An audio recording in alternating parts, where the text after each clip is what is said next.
Okay, I've got you guys down. I couldn't remember when you guys were going to run next. We're good. Wrapping up our coaches show tonight, we are joined by McPherson College cross country coach Kendrick Clay. We're excited to get you on for the first time and get things going here. You guys started off your season with a night run over in Hutchinson. Was that a little bit weird to have everybody running at night? Because I would think almost everybody on your team would prefer to run in the morning. Yeah, it's definitely different than the rest of our season.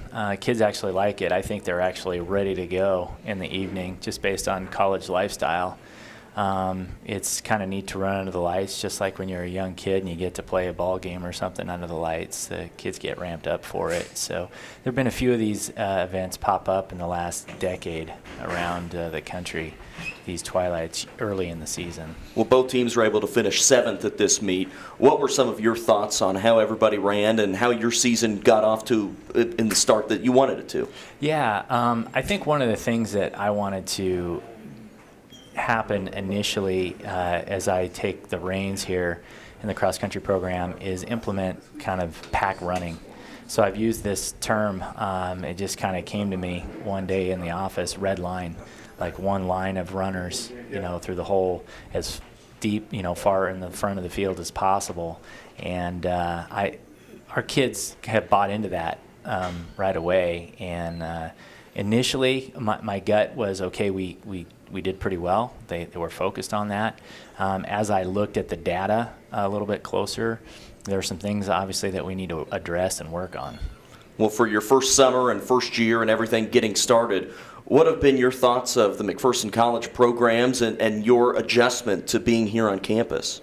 Well, it's been an easy transition. The student athletes have made it easy, especially the upperclassmen that have probably been under a different training format. They made the transition pretty smooth.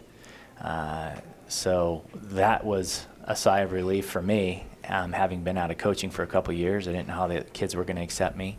The department, the campus, the community is fantastic. My wife and I have loved the community so far. It's obvious why McPherson is one of the top small towns in the United States to live in. So, Who are some of the kids that kind of really caught your eye in that first meet down at Hutchinson? Who were the ones, kind of your leaders? The leaders on the course and the women's side, easy, Ariana Archuleta. She's very focused. She's very task-oriented. She comes in every day to take care of business and train and follow the purpose of whatever the practice plan is, and she really tries to adhere to that. Men's side, I would say Kevin Beckman. He competed. He was steady throughout the whole race. He was engaged the whole race. Didn't have any mental lapses.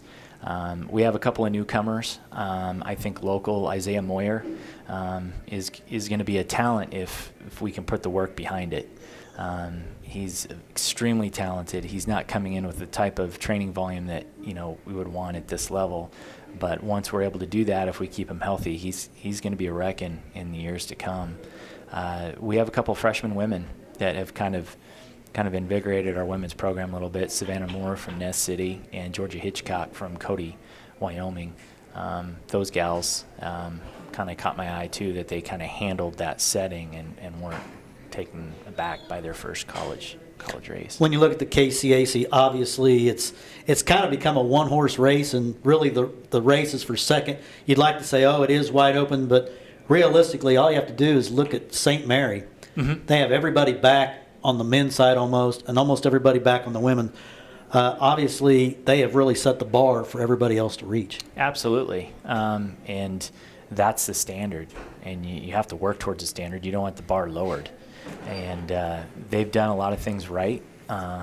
Their kids are very self-directed. They do the work that they need to do in the summer months. No excuses. I think I heard a football coach this weekend interviewed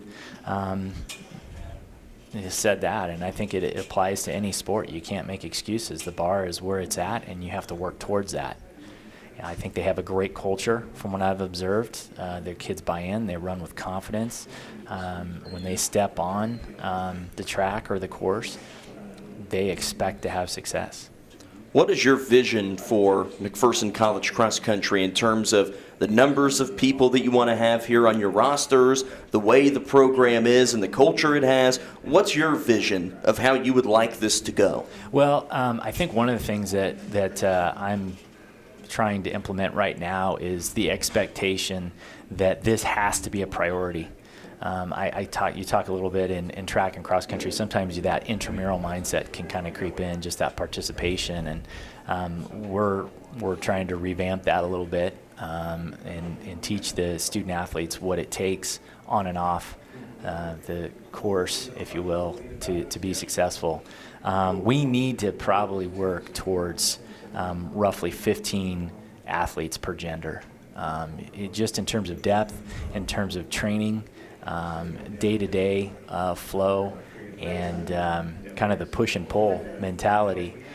Kids, it's hard for them to develop if they don't have other like-minded individuals around them, and we've really not had the depth, obviously, on the women's side, as far as I can tell, for a few years. On the men's side, we've been okay, but there's not been the depth there. You know, you have 1 or 2 injuries, and all of a sudden your 6th runner becomes your 3 or 4 runner, and that can change your scoring pretty quickly, as you kind of saw. Even last year on the men's side, that they were capable of probably having a top 3 finish and finish 5th because of a couple of mishaps throughout the course of the season. So depth can remedy that. You guys will be back in action on Saturday morning, running in Wichita bright and early. Do you have a weather report yet for what you anticipate it to be? Is it just going to be hot? Yeah, well, the great thing is that the men race at 8:30 and the women race at 9. So hopefully you're still before the full-blown heat hits.